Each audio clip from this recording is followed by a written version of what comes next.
Hola, welcome back to another episode of Karishma Connect. I can't believe I said that for the 100th time on this platform, and that is thank you to every listener, viewer, guest, family member who supported me in this journey. It couldn't have been possible without you. 4 years back, when I went down in Pune with my selfie stick to shoot an episode with the grocery store owner, I didn't know we would come this far. But here we are today with the 100th, and I can't wait to share this story with you because it is someone who's turning trash to treasure and now all set to feature on Shark Tank this week. I'm talking to Anish Malpani, who is the founder of Without by a Shire, a story I discovered on social channels. And I don't know if many of y'all have seen the videos around, but he tells me more about coming up with a pair of sunglasses that is made out of your packet of chips. Yes, you heard that right. And he's gone on from becoming a Dubai kid to a US finance guy to turning into an Indian entrepreneur, quitting all that, and then coming back to India to pursue entrepreneurship, but in his own meaningful way. He completely immersed himself to understand the poverty crisis and empower waste pickers with a solution that could help them change their reality, while, of course, also driving returns. He tells me more about navigating all of that and how he's doing it, how did he come up with the idea, what's in the industry for you, and a whole lot more. So go check out the episode, and until the next one, stay tuned. I'll be back yet again with our 101st episode, which is again special. Until then, Tata.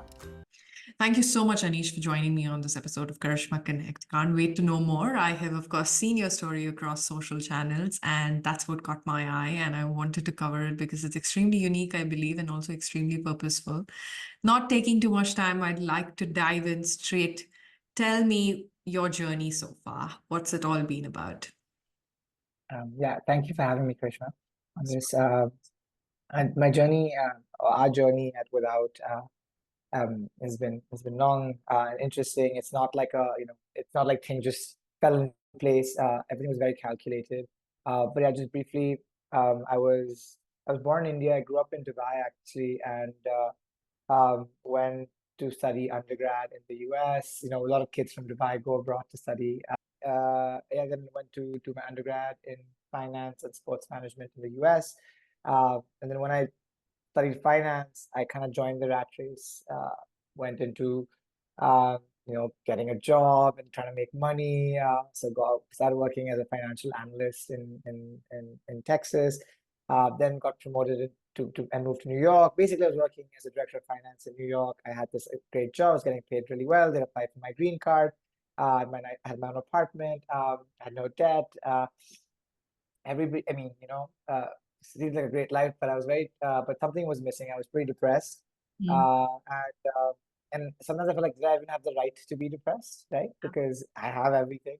But probably the best thing that happened gave me perspective, made me realize that I'm very lucky to have the privilege that I have to do what I'm doing, and then that gives me a moral obligation to use my privilege to do something more meaningful with my life, which made me quit, not to be the hero, just very much my own sanity and self-worth. And I knew I wanted to come back to India to start something meaningful.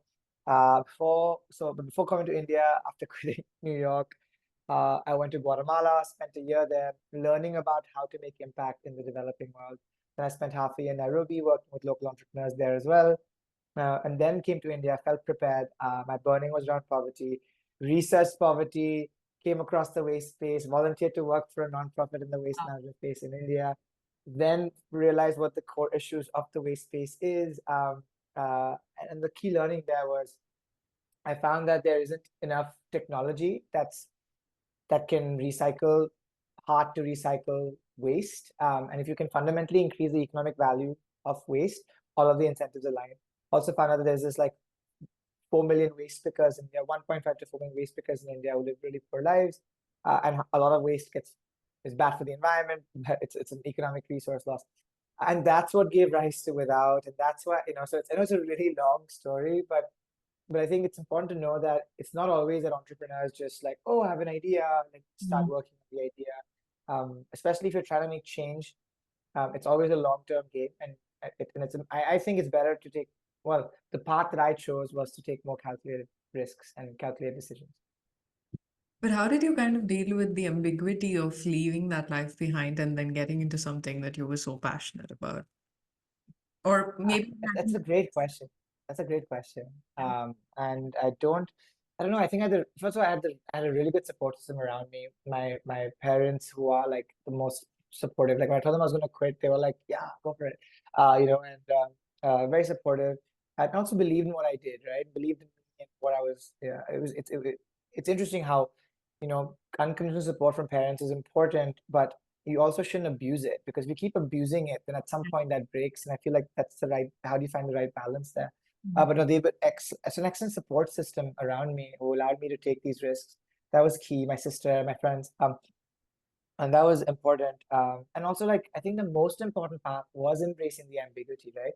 Was not rushing to making a decision, and kind of, trusting the process a little bit, being like, hey, look, you want to work on poverty, you want to do social enterprise in India, you know nothing about social enterprise, you know nothing about poverty.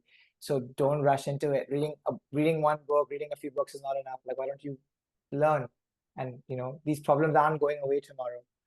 So, you want to be prepared for that. So just kind of trusting that. It was not easy, because there are many times where I remember one distinct conversation when somebody I think I was between Guatemala and Nairobi. I was figuring out my next steps, and I met this Indian head of consulting, like uh, impact consulting founder, basically, like a head of impact consulting, like at a conference in San Francisco. And I told him my plan. Oh, I'm going to Guatemala, I'm going to go to India, and I'm going to do this, I'm going to do that. And then he's like, "That's great, man."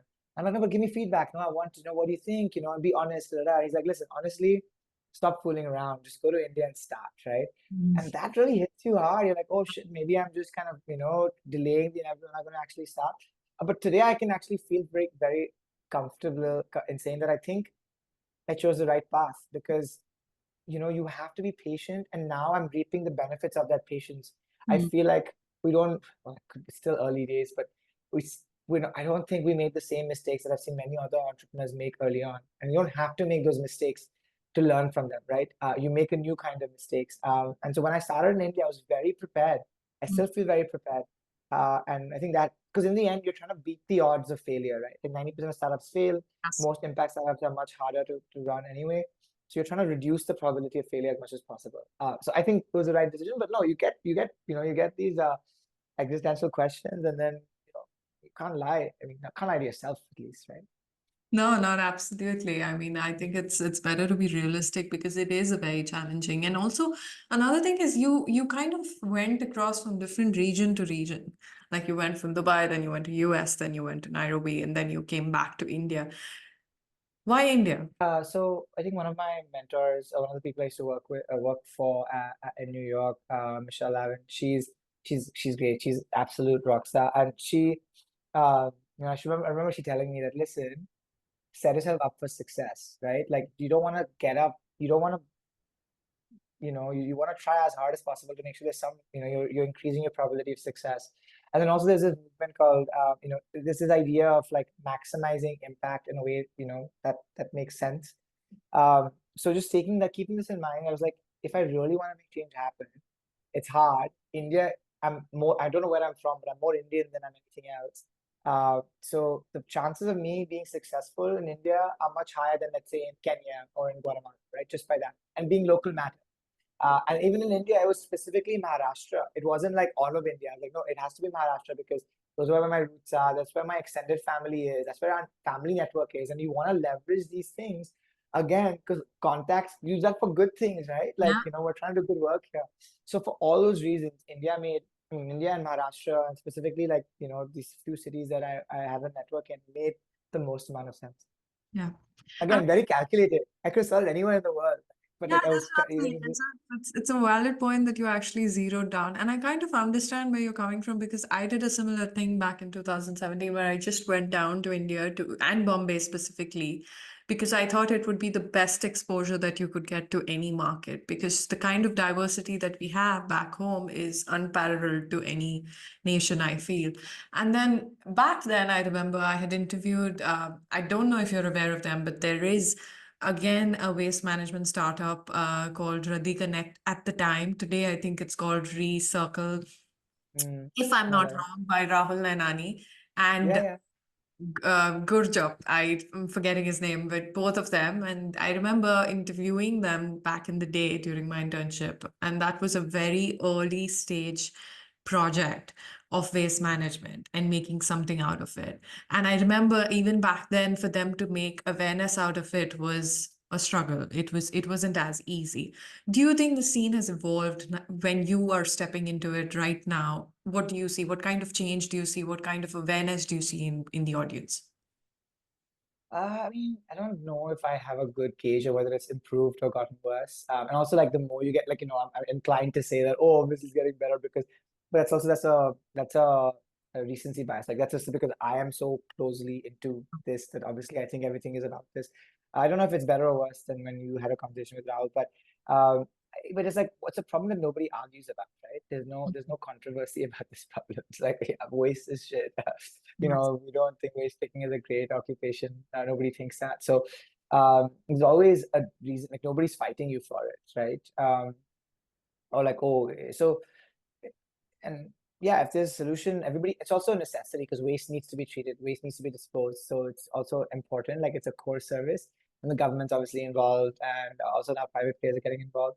So yeah, there is a lot of, I mean, if you look at it from a factual perspective, there are, like, for instance, government notifications and mandates that have come out in the last year, 2 years, that mandate, it's called extended producer responsibility, EPR. They mandate manufacturers and brands to use recycled content and to recycle X% of their total plastic packaging, for instance. So those are things that are in favor of waste management, I guess, in general. So, Yeah. and with the Swachh Bharat movement, like the Indian government Yes. right now, in whatever your perspective on the government is, they are trying to. Cleanliness is something that I mean, Swachhata is something that they're working on. And then tell me something about the product and the purpose behind it. So, I mean, the product sunglasses is just, I mean, it's just a proof of concept, right? Like, I mean, sunglasses are not going to solve the waste problem in India or the waste picker issue, but there is strong proof of concept that you can take impossible to recycle plastic waste, like, packets of chips, that's what we do, and convert it into high quality materials and products, um, with like really good gross margins, like you make 60-80% gross margins on the sunglasses, while propelling waste pickers into better livelihoods. We build the process such a way that 50 to 75% of it can be run by farmer waste pickers. We formalize into the supply chain, we upskill them. The other ones who use the machines now, they use the injection machines, the extrusion machines. And their incomes increase by an average of 2x, they get health insurance. And and we we're doing all of this. It's a strong proof of concept. In I mean, the jury's still out because now the next phase is probably the most important phase. I think we've done a very hard thing. Probably the hardest part is getting like a startup off the ground. And now it's an important phase where you want to kind of keep you want to make sure the flight that's taken off doesn't crash, Yes. kind of keeps going. And so these next 3 years are very important. We're building our first demonstration plant, which, because the technology we've created for MLP is novel. Nobody in the world is doing this. So we want this technology needs to be tested at scale, not just the technology, but supply and demand of the waste of the material, of making sure it's financially viable, right? Like, it's great that we're hiring waste pickers and training them, but if it's not economically viable, it's just a nice story. And I do not want this to be just a nice story, right? This needs to be more than that. It needs to be scalable, and needs to be. So yeah, so I think next year is really important. We'll have a very good idea of what works, what doesn't work, what needs to evolve. Obviously, we're confident that it's going to work in some way or the other, or we make it work because we know we have enough anti-fragility to make it happen. But then, yeah, after the next 3 years, then the goal is to multiply this technology across India and the world. And hopefully we'll start selling materials, right? The goal is to replace virgin plastic with recycled and sustainable material as much as possible. Want to make things as circular, and not, extract resources from the earth's crust as little as possible. But also being realistic about it. I don't want to be too extreme, right? Like, you have very like extreme perspectives on the right and the left. I think both sides have like valid points if you really think about it. You can't just switch off fossil fuel production overnight. It's gonna destroy livelihoods across the world. Yeah. At the same time, you can't just be relying on fossil fuel production. So there has to be some middle ground. And in the end, I really think technology and human ingenuity is the way to solve this. So I strongly believe in that. So trying to walk the talk, talk less, do more. That's the best way. But coming to, and you may have answered this already, but I still want to ask you, why is it important now more than ever to be reimagining waste? I don't think it's important now, especially versus before. I think waste should always be reimagined. There's nothing new about it. In fact, if you look at the waste problem in India, it's waste. The waste issue, out of all things, isn't the biggest issue from my perspective. In fact, even plastic recycling in India, if you believe the numbers, even if you don't believe the numbers, it's like 30 to 60% of plastic in India gets recycled, which is like, and nobody will tell you this, right? I mean, even Yeah. plastic recyclers are incentivized to be like, oh, only 9% of Yeah. plastic is recycled globally. You hear this number a True. lot. You won't hear that 90%, up to 90% of plastic bottles in India are recycled. Okay, maybe the number is really false, but it's not 9%. It's definitely more. Like 50% of PET bottles in Europe are recycled, 30% of PET bottles in the US are recycled. Obviously, here it's much more because waste, 50% of the income for waste picker Yeah. is plastic waste, right? So you start realizing that plastic is the problem is with the hard to recycle plastic waste. It's the multi-layer plastic, it's the flexibles, it's the low value stuff, right? And India are thrifty. I mean, Indians by nature are thrifty, right? Like we reach like like a lot of the paper, most of the paper and glass in India is recycled. Uh, we reuse a lot of things. Okay, yeah, as wealth and income is increasing, the amount of waste we produce is increasing per capita. But Yes. really, honestly, we're really not the worst in the world. No. But I do think that having 4 million waste pickers in India doesn't make sense to me, right? If we want to become a developed country, that occupation cannot be so wide, right? So Widely spread. So I think it's a complex problem that's not just environmental. It's a social element to it. It's an economic element to it. It's a loss of resource, and it's really complex in its way. So I think the complexity of it is what is really intriguing to me. And I also see an end goal for it, right? I see a very obvious end goal. What if we take other bigger issues, like let's say the farmer? I think farmers and construction workers are the poorest population in India. Those problems are very complex, are different. I don't see an end goal very easily with them. With waste picking, I know there's an end goal where we don't want waste pickers to exist. But if you want waste pickers, if they're gonna be no waste pickers, you need to graduate these waste pickers into better livelihoods. You can't just push them aside. yeah. So there's clarity there. I wouldn't say that it's like, oh, especially relevant today. It's one of the many problems that need to be solved. True. And then tell me, as an entrepreneur, you have taken a step away from the usual business setups that people have, right? That people will, waste management is not every entrepreneur thinks of entering this field. Tell me, as an entrepreneur, what's been your hack to navigating returns in a field that is so niche? So I think that's a good question. From a financial returns perspective, I think there's a lot of money in recycling. Most people who get into recycling get into make profits. Not a bad way to make money, right? Really good way to make money. And it's also good for the environment, etc. But I'm glad you're we saying made it so honestly because not many people talk about it, but it's a fact and it's Yeah, yeah. thank you. But yeah, but we made life much harder for ourselves because our goal wasn't to make money. Now, when we make money, there are far easier ways to make money than to do what we're doing. Our goal was to solve an actual problem, and for many people laughed at us in the room, called us idiots, etc. Rightfully so, because why would we doing something so high risk? But now we seem to have cracked it to some extent, and that's now so many people are being interested in what we're doing. So I mean, we haven't focused on maximizing profits. But what's interesting about the model is that the more revenue you make, the more waste you recycle, the more waste because you empower. So now, in fact, and also because we work with the hardest problem, it's like you scaled Everest. Well, sounds you scale a really high mountain, so all the other mountains that are much easier to scale, like, oh, I can do these now, right? So, Yeah. MLP is our gateway, and now we want to offer a total plastic solution to people, where the plastic PET bottles and all that are much easier to recycle, and they have much better margins. And also our understanding of the science is polymer science and plastic is very high. So, I'm not stressed about the monetization returns yet. I think those are naturally there. And I'm a finance guy, so I know I Yeah. think about it. I think about financial returns as a way to sustain and grow this business. And actually, it's much harder for us, like because of we're going the extra mile to train waste pickers and hire them, and like we're looking at this ethically across the board. We pay a premium for the waste because we think the waste needs to be valued. It actually puts puts more pressure on us to extend that, to like elongate or like to increase our margin, right? Because and so because everybody else we're competing with is like has no incentive to do this. They could probably just put a checkbox. Oh, we give everybody health insurance, but they're not incentivized to do anything. They're focused on maximizing profit, right? So you actually it's much harder. They have to be even more operationally cutting edge and better with our margins. So we have extra margins to be able to do some of the work. So it's actually harder. But well, I mean, I think I think we have a path to it. I think the next 3 years will tell us, and we have a bunch of levers we can pull when we need to be able to make sure. Because in the end, like if you can't financially sustain this, then it's just a good story. Yeah. So wants to be. Yeah.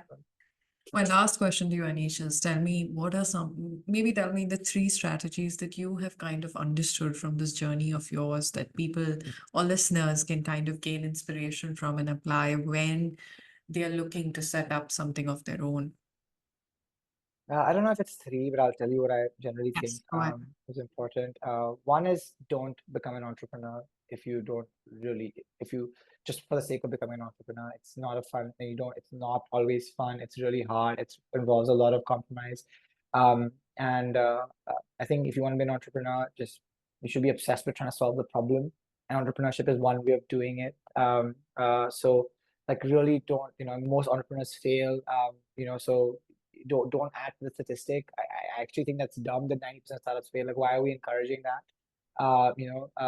So if you don't just become one for the sake of being an entrepreneur. If you do choose to become an entrepreneur, be wise about it. Take your time. Don't rush into it. Timing is important. Everyone says timing is everything. I bet, at least in the impact space, I don't agree with that completely because, I mean, timing is obviously important and it can help you, but it's not always about the timing. It's also about how good you are operationally, ability to do, and the ability to adapt to changing environments. Now, the way things are changing, everything so rapidly, you need to build an adaptable machine. And, True.